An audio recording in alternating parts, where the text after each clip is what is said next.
안녕하십니까. 네, 반갑습니다. 먼저 네. 우리 청취자분들에게 인사를 부탁드립니다. 참미예수님, 오른대 순기자 성지에서 사목하는 전송 안드레아 신부입니다. 새해 복 많이 받으시고 우리 청취자 여러분들 항상 영육간에 건강하시기 바랍니다. 네, 따뜻한 인사 감사드립니다. 신부님 지난번에 방송 나왔을 때를 찾아보니까 19년 9월에 나오시고 또 오랜만에 이렇게 함께해 네, 주시게 됐어요. 올해 2021년은 앞서 말씀드린 것처럼 성 김대건 안드레아 신부님이 태어난 지 200주년이 되는 뜻깊은 해잖아요. 그래서 한국 천주교회에서는 올해를 성 김대건 안드레아 신부님 탄생 200주년 희년으로 선포를 했습니다. 맞죠, 신부님? 네. 우리 한국 교회는 한국 성직자들의 주보 성인이요 최초의 방인 신부님이신 김대건 안드레아 신부님의 탄생 200주년을 맞이해서 교황청에 희년과 전대사 선포를 요청했고 작년 10월 12일 교황청 내사원에서 교령으로 선포되었습니다. 희년 기간은 2020년 11월 29일 대리밀주부터 2021년 11월 27일까지가 되겠고, 더구나 또 2021년 금년은 김대건 신부님께서 유네스코 세계기념인물로 선정되셔서 네. 세계 자랑이 되시기도 했습니다. 네. 이 김대건 신부님과 관련해서 희년 선포 또 유네스코에 등재됐다는 이야기를 해 주셨는데요. 그래서 오늘과 다음 주 수요일 2 시간에 걸쳐서 우리 오륜대 순교자 성지에 계시는 전송 안드레아 신부님 모시고 김대건 신부님에 대해서 제대로 알아보는 시간을 마련을 했습니다. 일단 신부님 오늘은 많은 내용 중에 어떤 내용에 대해서 설명을 해 주실까요? 네, 오늘은 김대건 신부님의 생애에 대해서 먼저 살펴보고 다음 시간은 김대건 신부님의 영성에 대해서 살펴볼 것입니다. 네. 아마 한국 최초의 땡땡이다라고만 알고 계시는 분이 많을 텐데요. 오늘 신부님의 이야기를 들으면서 많은 것들을 알아가셨으면 좋겠습니다. 자, 성 김대건 안드레아 신부님의 생애에 대한 모든 것 이제 곧 강의를 시작해 주실 텐데요. 일단은 지금으로부터 200년 전에 태어나셨다고 하면 김대건 신부님이 1821 년에 태어나신 게 맞죠, 신부님? 그렇습니다. 우리 조선교회가 1784년 전 세계에서도 유일하게 자발적으로 창설되고 1795년에 중국인 주문모 신부님께서 오셨지만 6년 후에 1801년에 순교당하십니다. 그 후에 30년 이상 사제가 없는 교회로 지내던 우리 조선교회는 성직자 영입을 운동을 펼쳐서 전 세계 어디로 많은 곳으로 서신을 보냈고 마침내 1834년에 중국인 신부 여항덕 바치피고 신부님이 조선에 입국하십니다. 그리고 36년 모방 신부님, 다시 말해서 파리 외방 정교회 신부님께서 또 입국하셔서 모방 신부님은 파리 외방 정교회 회칙에 따라서 방인 성직자 양성을 위해 소년 3명을 선발했는데 그 중에 한 분이 1821년 200년 전 출생하신 김대건 신부님이십니다. 네. 6245 번님께서 문자를 보내주셨습니다. 정답 사제입니다. 나는 천주교입니다. 가슴이 벅차오른다는 이야기 해주셨고요. 정선진 님도 아직 강의가 시작도 안 됐는데 벌써부터 다음 시간이 기대된다는 말씀 해주셨습니다. 또 이세실리아 님, 일곱빛깔 무지개 님, 무진찡 님 등등 많은 분들이 신부님을 반겨주고 계신데요. 그러면 지금부터 바로 우리 전송 안드레아 신부님을 통해서 성 김대건 안드레아 신부님의 생애 들어보도록 하겠습니다. 네, 김대건 신부님의 본관은 김해, 그리고 1821년 8월 21일 충남 내포지방, 오늘날 우리가 솔매라고 부르는 곳에서 천주교 신자 김재준 이냐시오와 고우슬라의 아들로 태어납니다. 솔매는 김대건 성인이 집안에 오랫동안 터를 잡고 살아온 곳인데 김대건 성인의 신부님의 정조부여셨던 김진우 비호가 50세 영세한 이후 이곳이 교우 마을이 됩니다. 김진우 비호 정조 할아버지는 내포지방의 사도였던 이존창 루도비코로부터 정교를 받아서 세례를 받게 되는데요. 이존창으로부터 사실은 최양업의 어머니 이성래 마리아도 이존창의 전무원 친척이 됩니다. 그렇게 따지면 김대건과 최양업 신부님도 먼 친척이라고도 볼 수 있을 겁니다. 음. 아버지 김재준 이나시오는 열성적인 가톨릭 교인으로서 교회에 헌신했고 기회박해 때 서소문에서 참수당합니다. 김대건의 원래 제복이라는 아명으로 불리던 김대건은 김해김씨 안경공파에 속하고 그 집안은 대대로 순교의 치명자 집안이었습니다. 이런 곳에서 성인이 나올 수 있겠죠.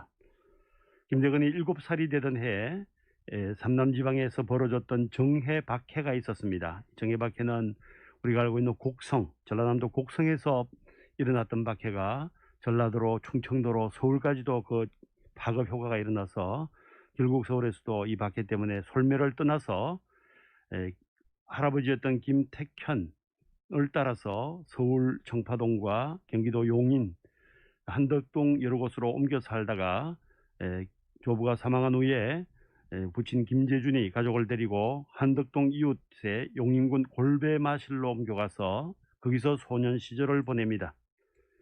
1836년 그의 나이가 15세 되던 해 서당과 조부 밑에서 한문을 익혔고 열성적인 부모, 특히 독실한 어머니 밑에서 신앙교육을 받으면서 성장했던 김대건은 어려서부터 훌륭한 재능과 강한 의지력으로 경건한 신앙심을 보여주었다고 합니다. 1836년 초에 입국했던 파리예방정교회 모방신부로부터 그의 6월 7일에 안드레아라는 이름으로 세례를 받았고 7월 11일 예비 신학생으로 선발되어서 서울로 올라가 라틴어와 교황 수업을 받게 됩니다. 국내 정서로 인해서 더 이상 학업이 어려워지자 모방 신부는 이 예비 신학생 둘 더 플러스를 해서 최방재와 최양업 그리고 김대건 이 세 사람을 안전하고 효과적으로 신학 교육을 실시하기 위해서 마카오 쪽으로 보내게 됩니다. 처음에는 말레이시아 페낭이나 혹은 싱가포르, 마닐라 이런 곳에서 공부를 시키려고 했으나 마카오로 데리고 가게 됩니다. 1836년 12월 2일 김대건은 두 동료와 함께 모방신부 앞에서 성세에 손을 얹고 조선교회 책임 신부님들에 대한 순명할 것을 선서하고 또 다른 지방이나 수도회에 입회하는 행동을 하지 않겠다고 서약을 하고 떠나게 됩니다. 그리고 당시 중국으로 돌아가던 조선서 2년 6개월간 사목 활동했던 여왕덕 파치피코 신부와 함께 서울을 떠나서 정하상, 조신철 몇몇 교우들의 안내로 국경까지 갔다가 12월 28일 변문을 통과하고 그리고 조선 입국을 위해 요동에서 머물고 계시던 요동 샤스탕 신부님 댁에 도착하게 됩니다. 네. 김대건 신부님께서 태어나신 곳부터 또 어렵지만 신앙교육을 받으며 자란 환경에 대해서 설명을 해 주셨는데요.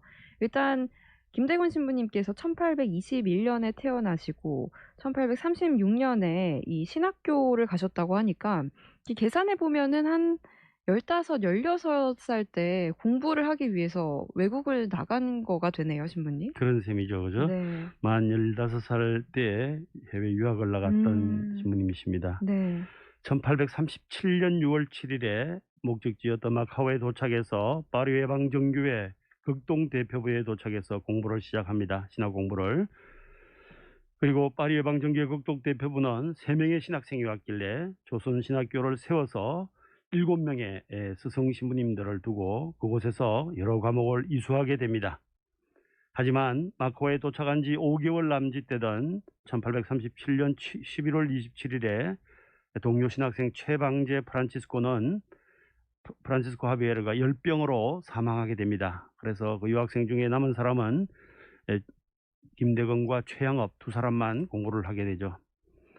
유학 온 지 2년이 지나서 마카오에는 아편 전쟁이 일어납니다. 중국과 영국의 전쟁이 일어나서 거의 내란 상태가 되어서 수업을 계속할 수 없는 상태가 되죠. 그래서 신학생들 두 분은 필리핀 마닐라의 롤롬보이라는 농장으로 피신해서 그곳에 있는 도미니코 수도원에서 수학을 하게 됩니다. 6월 달에 가서 11월까지 한 5개월 정도 그곳에 피신해서 수업을 듣게 됩니다. 그리고 김대건의 신부 김재준 이냐시오는 1839년 9월 29일 기해박해 때 조선에서 순교를 수소문 밖에서 순교를 당했고 당시 조선에서 활동하던 모방 샤스탕 앵베르 프랑스 선교사들도 순교를 당하게 되죠. 기해박해 때. 또한 김대건은 어려서부터 자주 영양실조에 시달려서 크고 작은 질병에 시달리기도 합니다. 이러한 어려움 속에서도 김대건은 라틴어와 스콜라 철학 과정을 마치고 교리학과 조직신학 덕에 본격적으로 공부를 하게 되죠. 하지만 1842년, 그러니까 한 5년, 5, 6년 정도 유학을 하던 시절 김대건은 신학 공부를 중단하고 조선 선교사로 임명됐던 메스트로 신부와 함께 조선 국왕과 통상을 맺으려 했던 프랑스 세실 제독의 통역관으로 에리곤호라는 배에 승선해서 마카오를 떠나 귀국기에 오르게 됩니다. 사실 조선말을 할 수 있는 사람이 없었고, 그리고 라틴어나 프랑스말 다 할 수 있으면서 조선말을 한 사람이 김대건 신부였기 때문에 그렇겠죠. 왜냐하니까 그 당시에 이 세실 제독은 프랑스 사람이 세 사람이 조선에서 순교를 당했기 때문에, 죽었기 때문에 그거에 대한 책임을 묻기 위해서 함대를 싣고 간 것이죠.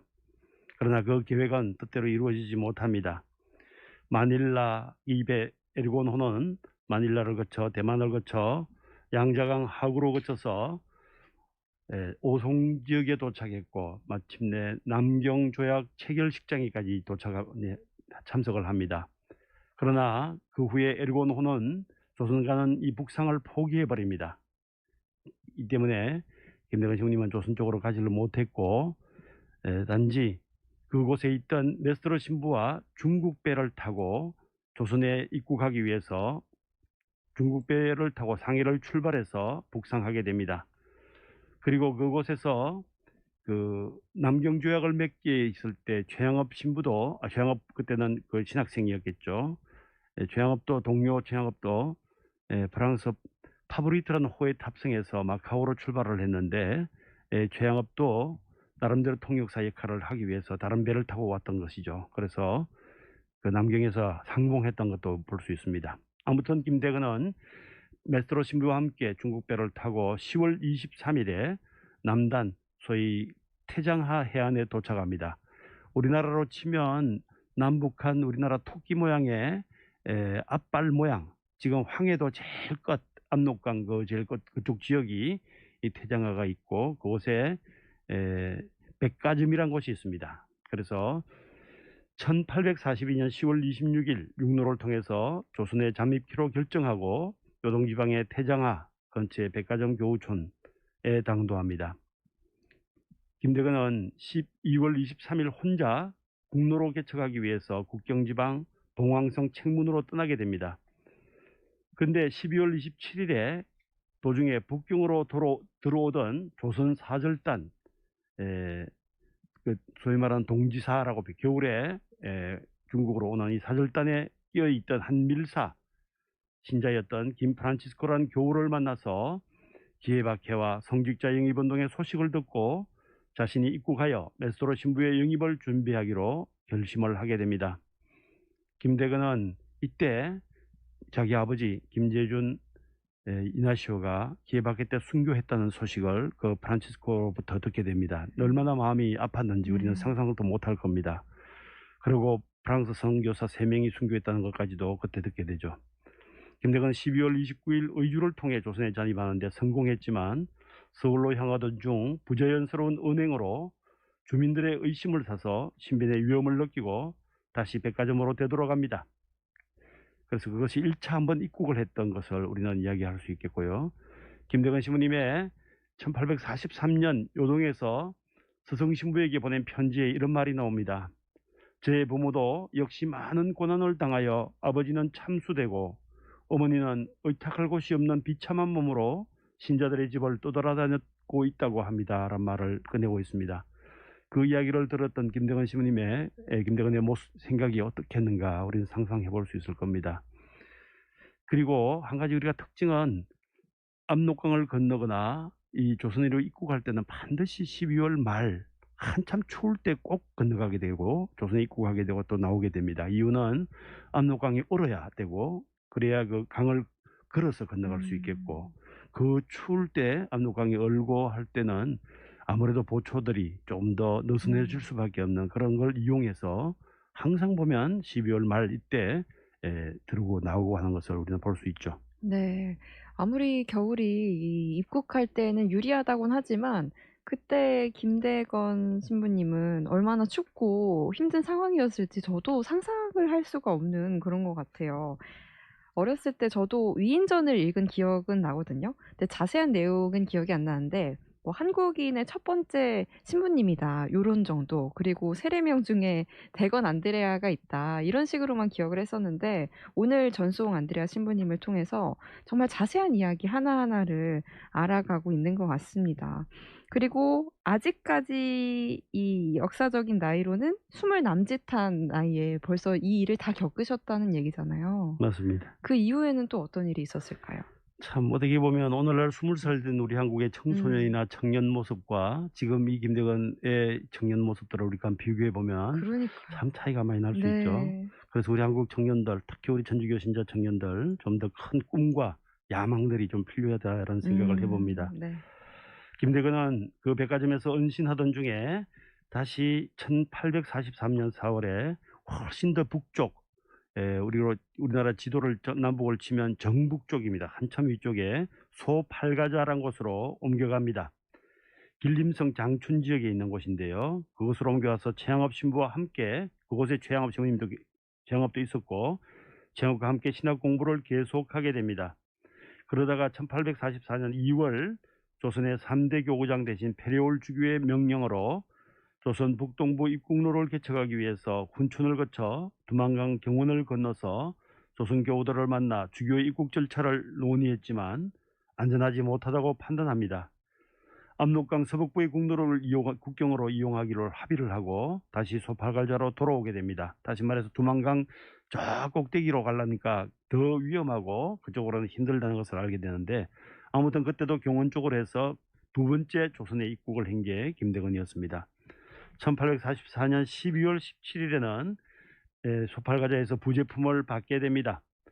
그리고 부제품 받은 김대건은 페레올 주교와 함께 다시 조선 입국에 시도를 했는데, 조선 입국에서 국경 지역에서 저 변문 지역에서 조선 교우들을 만나게 됩니다. 그러나 조선 교우들은 이 페레올 주교님 외국 선교사는 도저히 입국이 불가능하다고 해서 김대건 자신만 조선으로 출발하게 됩니다.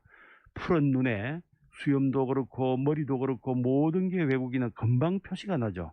조선에서는 뭐 아무리 삿갓을 쓰고 도포를 입고 한다 하더라도 금방 그 사람들 눈에 띕니다. 그랬을 때 신고가 들어갈 거고 위험했겠죠. 그렇게 서울에 도착을 하게 되는데요. 조선 입국에서 김대건 혼자만 개성을 지나 1845년 1월 15일에 도착합니다. 서울에 세 번째 입국을 하게 되죠.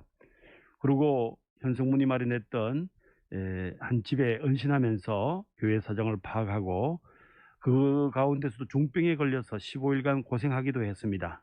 아무튼 김대건은 리브아 신부에게 서신을 발송해서 조선의 순교 상황, 천년두 약과 치료법을 문의했고, 천년두 걸린 사람이 많았던 것 같아요. 또 기회받게 때 조선의 순교와 순교자들에 대한 보고서를 작성하기도 합니다.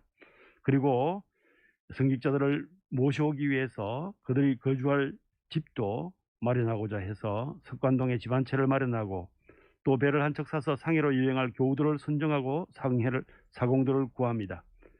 1845년 4월 30일에 11명의 교우를 데리고 인천 제물포에서 출발해서 중국 땅으로 오송을 거쳐서 상해에 무사히 도착합니다. 그리고 상해에서 7월 23일 리브아 신부에게 조선 순교사와 순교자에 간 보고서를 발송하게 됩니다. 그 한국 땅에서 제물포에서 상해로 가는 도중에 얼마나 위험을 많이 느꼈는지요. 이 바다에서 정말 죽을 고비를 많이 느꼈다고 합니다.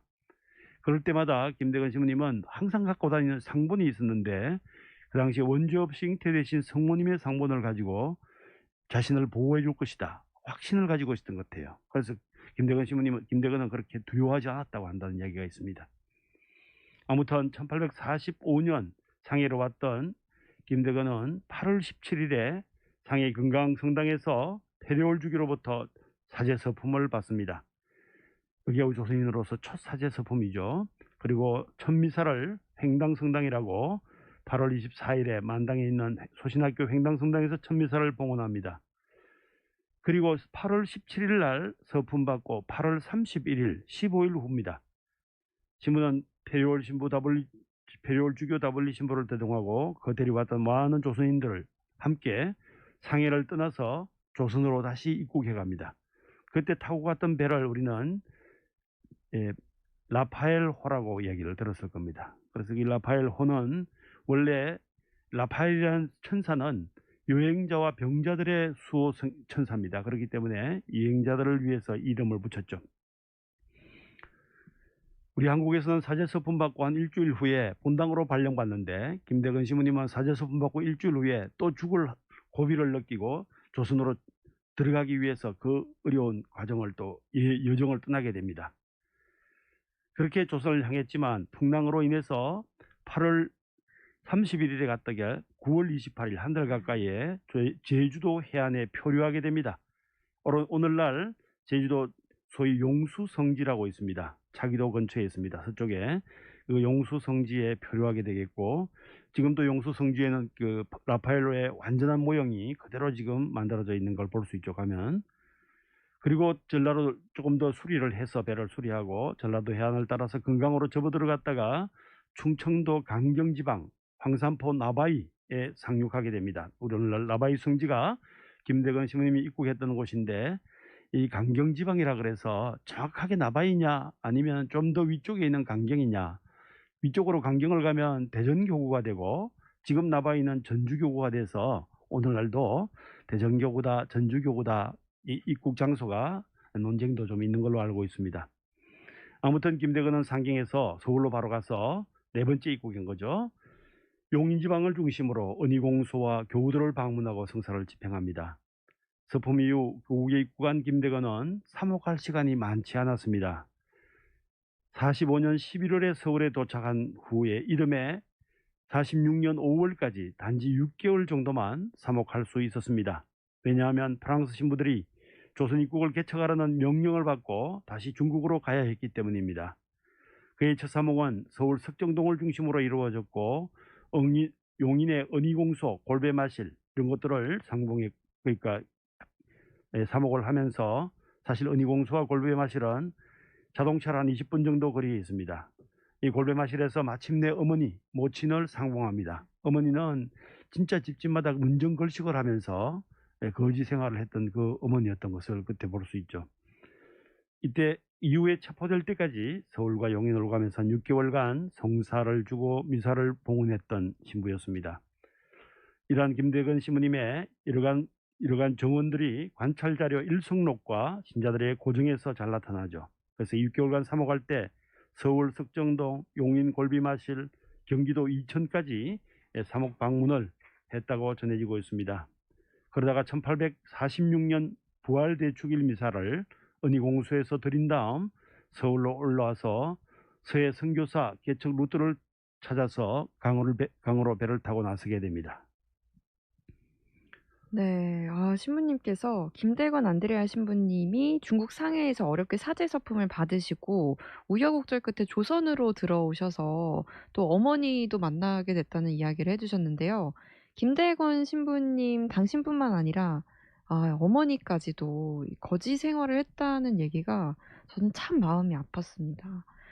유튜브로도 많은 분들이 댓글을 보내주고 계세요. 이 세실리아 님, 본당에서 나눠준 희년사리 책을 읽으면서 신자로서 김대건 신부님에 대한 잔잔하게 올라오는 뭉클함, 존경심, 자랑스러움을 느꼈는데 우리 전소홍 신부님께 다시 이야기를 들으니까 그 감정들이 다시 살아난다는 얘기도 해주셨고요. 안젤라님, 늘 신앙적으로 의지가 많이 되는 신부님이십니다. 묵묵히 사제의 길을 걸으시는 안드레아 신부님께 존경과 감사의 말씀을 드립니다. 영육간에 건강하라는 얘기도 해주셨네요. 네, 사랑있는 세상 성 김대건 안드레아 신부님 탄생 200주년 희년 특집 김대건 신부님의 생애에 대한 강의 함께하고 계신데요. 저희는 성가 한 곡 듣고 더 이어가도록 하겠습니다. 하늘울림의 반석 들으실게요.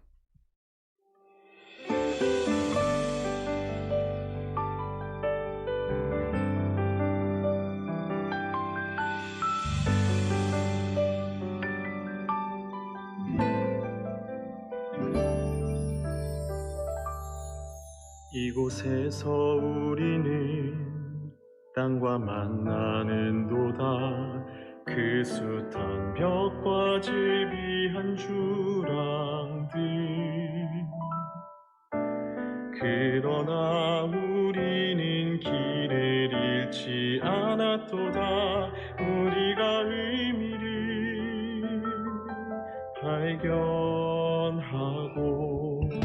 우리 하나가 됨을 발견하게 될 때, 우리를 인도하는 건 이 반석, 이는 훌륭한 성전의 공간 채우며 미약함에 걷고 있는 우리를 감싸주도다. 오 베드로여, 당신은 이 반석, 모든 이들이 당신 위를 걸을 수 있나이다.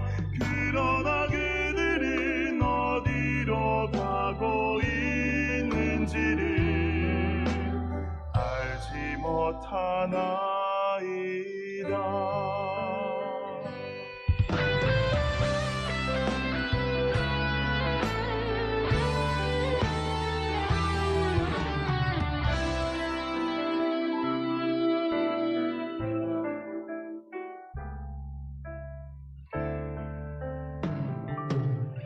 당신은 네, 한혜룰님의 반석 짧게 듣고 왔습니다. 신부님께서 열정적으로 강의를 해주시니까 반응도 많이 올라오고 있네요.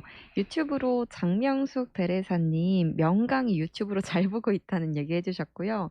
김혜진님, 최로사리아님, 송영주님, 이세실리아님, 김지혜 마르타님 등등 댓글 남겨주셨습니다.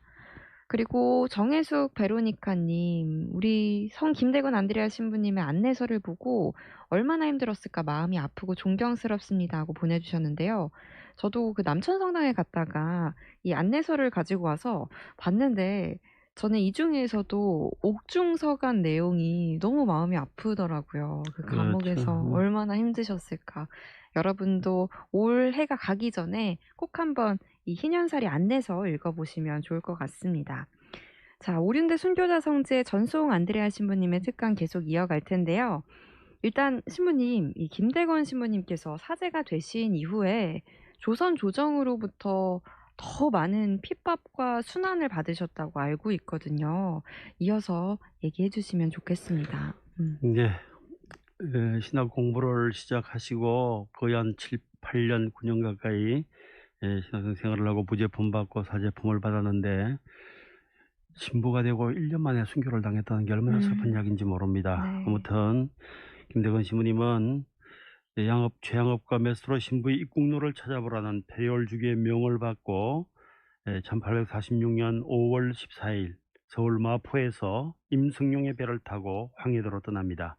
강을 거쳐서 강으로, 그리고 연평도, 백령도에 도착해서 중국 어선들과 접촉해서 페리올 주교의 편지와 자신의 편지, 그리고 조선 지도, 그 당시에 김대건 신부님은 조선 지도를 직접 그리었던 것 같아요. 이런 것들을 메스트로 신부에게 전달하도록 중국 어선에 있는 사람에게 전달했지만 결국 나중에 압수당해버립니다. 조정에 실패하죠. 그리고 황해도와 순이도 등산진에서 결국 체포가 되는데, 당시 순이도에서 김대건 신부가 타고 왔던 그 배를 징발하려던 관원들과 언쟁을 하다가 체포가 됩니다. 처음에는 신분지도 몰랐습니다. 그리고 또 외국 뭐 이런 것도 몰랐지만 그 언쟁 속에서 그냥 체포가 되죠. 우연히도 그렇게 됐죠. 김대건은 옹진군의 옥으로 끌려와서 신분을 받고 나중에 황해도 감사가 있던 해주로 또 이감됩니다. 그리고 46년 6월 10일에는 황해도 감령에서 압송된 김대건은 4차례 신문을 받고 배교를 강요받습니다. 그러다가 6월 21일에는 한양, 서울 포도청으로 이송되어서 40차례 혹독한 고문을 견뎌내야 했습니다. 김대건은 포도청에서의 첫 번째 진술에서는 자신이 조선 사람이라고 이야기를 하지 않습니다. 자기는 중국 마카오, 광동 사람으로 자백하고 있지만 6번째 진술에서 마침내 자신이 조선 사람임을 밝히게 됩니다. 그리고 중국으로 유학 가게 된 경위도 이야기해주죠. 그러나 조정에서는 이미 기해박해 때 소년 3명이 외국으로 유학 간 사실을 알고 있었습니다. 그 당시 프랑스 선교사들 기해박해 때 유진길 정화상을 신문하면서 양인 청례, 즉 서양인을 조선으로 초청하는 것, 삼아 치송, 아동 3명을 중국으로 보냈다는 이 문제에 집중되어 있었기 때문에 그런 사실이 있었다는 걸 다 알고 조정에서 있었죠. 선교사 3명을 청해온 사실, 그리고 조선인 3명 청소년들을 성직자로 양성하기 위해서 국외로 보낸 사실을 일종의 모략으로 보았던 것이죠. 또한 그 모략은 이미 황세영 백서에서도 그 외국 세력을 끌어들여서 신앙의 자유를 가져오려는 계획되어 있던 것이 실현된 것으로 간주했던 것입니다. 그래서 김대건이 중국 선박에 전한 사안들도 압수가 되었는데 그것들도 외국인과 내통했다는 더할 나위 없는 증거가 되었고, 더군다나 김대건이 조선연안에 그린 지도는 외세를 불러들이려는 음모, 예를 들어내는 확실한 증거라고 얘기했던 것이죠. 네. 지도 같은 걸 이렇게 그리면 일종의 간첩 활동 같이 느껴지겠죠. 음. 조선은 분명히 그렇게 조정에서는 봤을 겁니다. 네. 이야기를 듣다 보니까 '그때 조선 상황이 참 더 힘들었겠구나.' 이런 생각이 들었거든요. 근데 이 김대건 신부님께서 조선 연안을 지도로 그렸다는 자체도 정말 대단하시지만 그 외에도 많은 능력을 가지고 있어서 조정의 주목을 계속 받아왔다고 알고 있습니다. 맞습니다. 그 당시 조정에서는 김대건을 체포하고 취조를 40차례나 하는데 네. 아는 게 너무 많고 너무 놀랐던 거예요. 이 친구를 목 치고 나이도 어린데. 죽여버리기에는 이 젊은 친구가 대표적인 것이 이 재판관들, 대신들은 외국어 실력에 놀랍니다. 중국말을 자유자재로 했고 라틴어, 프랑스말 이런 말들을 자유로 했으니까 우리 한국 그때 조선에서 그런 말을 능수능란하게 하는 조선인이 없었죠. 네.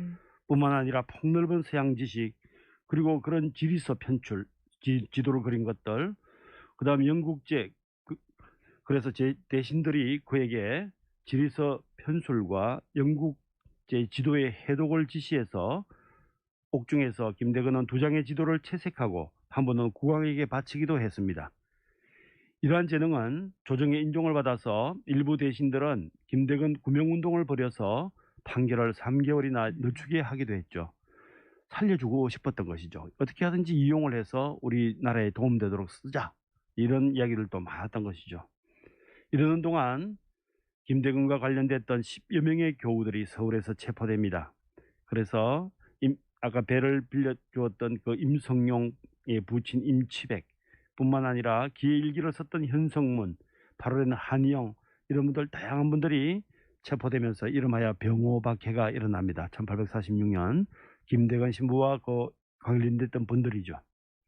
그런데 한편 1846년 8월에 프랑스 세실 제독이 세 척의 군함을 이끌고 충청도 홍주, 오늘날 홍성인데 변산반도 지역에 나타나서 이 기해박해 중에 3명의 프랑스 선교사들을 살해한 데 항의하고 문책하는 편지를 주민들을 통해서 조정에 전달하게 합니다.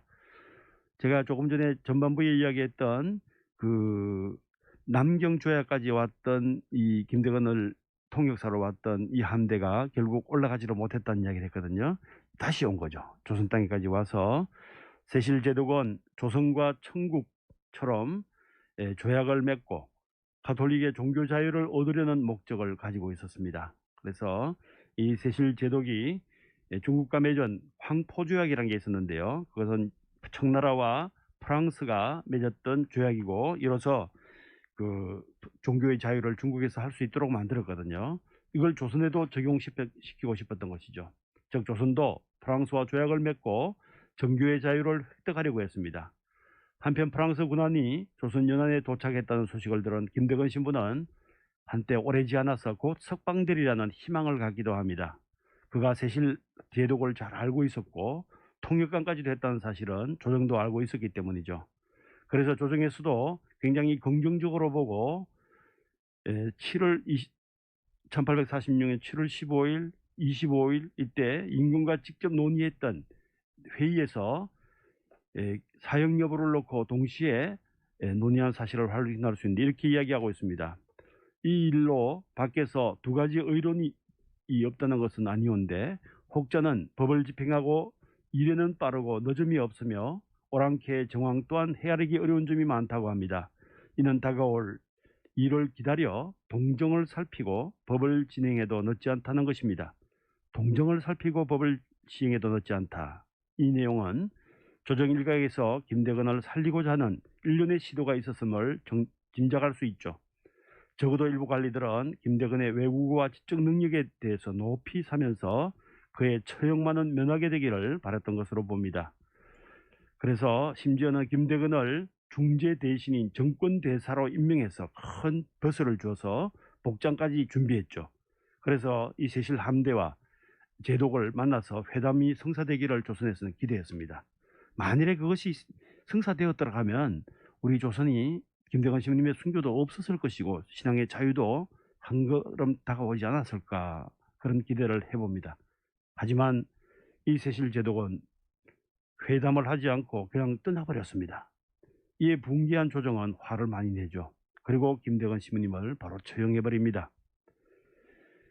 그때 우의정이었던, 우리나라 지금 뭐 거의 국무총리쯤 되겠죠.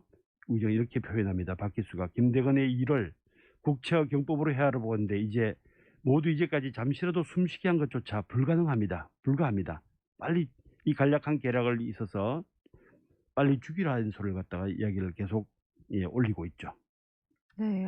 참 들으면 들을수록 안타깝습니다. 분명히 조정에서도 김대건 신부님을 살리려는 시도가 있었음에도 불구하고 이 상황이 확 바뀌면서 어떻게 보면은 외교 정치적 상황 속에서 희생된 것으로도 볼 수가 있을 것 같아요. 그런 점도 있겠지만 이 박해식이었고 또 신앙의 자유로는 중요한 그 갈림길에서 정말 쉽진 않았을 겁니다. 네.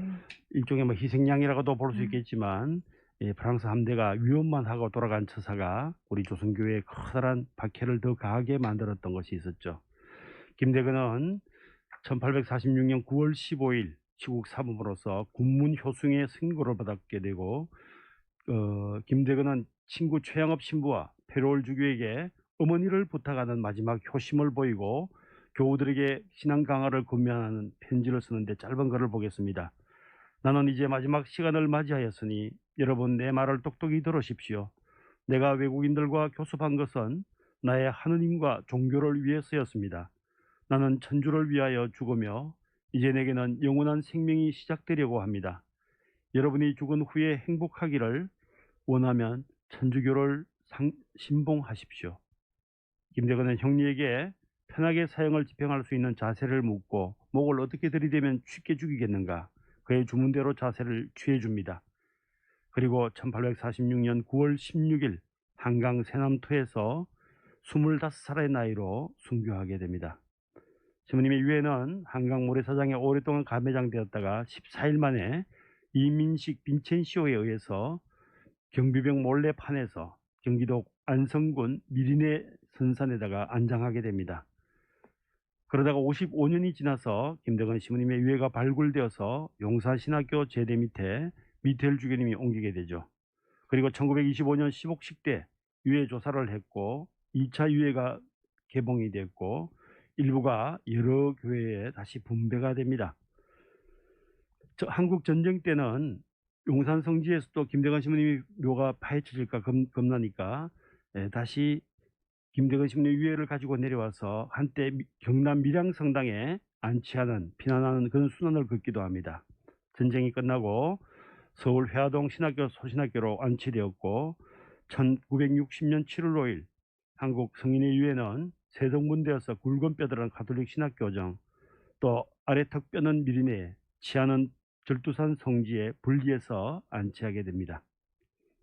네. 이 순교가 되는 이야기를 듣는데 순교하는 순간에도 어떻게 하면은 사형을 편하게 집행할 수 있냐 이런 걸 물었다는 거는 신부님한테만 들을 수 있는 이야기인 것 같거든요. 더 뭉클해집니다. 그리고 몇 달 전 오륜대 순교자 성지에서도 성 김대건 안드레아 신부님 유해 안치식을 거행을 했잖아요. 네, 우리나라 전국 방방곡곡에 신부님의 유해가 분배되었다고 볼 수가 있겠네요. 그렇습니다. 우리 성지에도, 오른대 성지에도 작년 10월 21일에 성전벽에 모셔져 있던 26개의 성인 유해 중에 김대건 신부님의 유해를 희년을 준비하면서 따로 현시해서 모시게 되었고요. 김대건 신부님의 유해는 전국 본당이나 기관에 유해가 퍼져 있는 곳이 141곳 가까이 됩니다.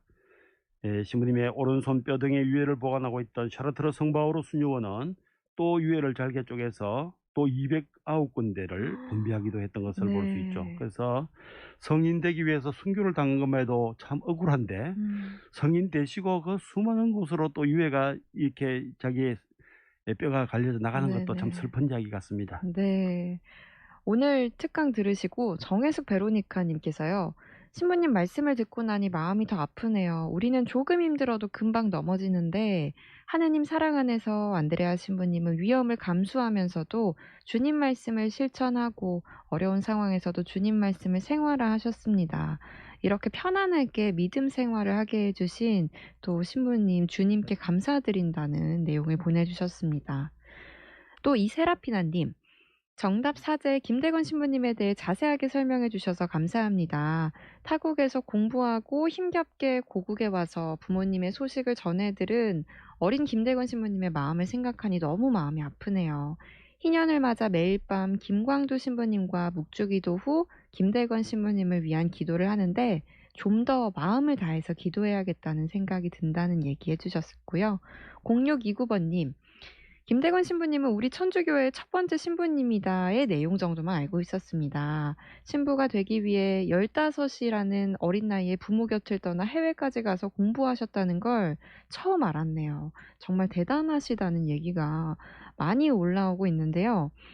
일단 이 생애에 대한 이야기를 듣다 보니까 사실 너무 마음 아픈 이야기가 많았어요. 그래서 만약에라는 생각을 하게 되는데요. 최로사리아 님도 이 어려움 속에서 주님을 사랑하신 김대건 신부님이시기에 좀 더 세상에 머물게 해주시면 어땠을까 이런 얘기를 해주셨거든요. 25이라는 이 꽃다운 나이에 순교하지 않으셨다면 우리 천주교는 좀 어떻게 됐을까요, 신부님? 그래요. 다음 시간 때는 네. 우리가 김대건 신부님의 영성을 통해서 그분이 얼마나 용기 있는 분이었던가, 그리고 신심이 얼마나 투철했던 분이었던가, 이런 것을 우리가 좀 본받고 오늘날 네. 그런 분들의 영성과 정신을 좀 이어받는 것이 훨씬 더 중요하겠고, 순교하지 않았다면 어땠을까 이런 표현은 조금 너무 그렇습니다. 어리석은 질문인가요? 사실 한국과 프랑스의 조약으로 종교 자유가 종교자를 얻었다면 아마 한국 그 당시에 그 세실 총독이 와서 제독이 와서 막 그때 자유를 그 당시에 얻었다면 한국 교회는 네. 훨씬 더 발전했겠지만 순교도 없었을 것이고 김대건 순교 성인도 아마 네. 되지지 못했었겠죠, 아, 그죠? 그건 또 그렇게 되네요. 이런 생각을 해볼 수 있습니다. 그래서 우리가 부활 성야 때 보면 부활 찬송 노래에 오 복된 탓이여란 말을 씁니다. 그가 말은 아우구스티노 성인이 썼던 말인데 아담과 하와가 죄를 지었기에 네. 그 죄 때문에 예수님이 이 땅에 오셨습니다. 아. 이 말은 그 아담과 하와의 죄가 예수님을 오게 했던 네. 죄지만 그게 복된 죄다 이런 뜻인 것처럼 이 박해와 많은 순교가 있었다는 이 박해 때문에 103위 성인 124위의 복자를 보유하게 된 우리 한국 네. 나라가 아닌가 이런 생각도 해보게 됩니다. 아우, 우문현담 너무 감사합니다, 신부님.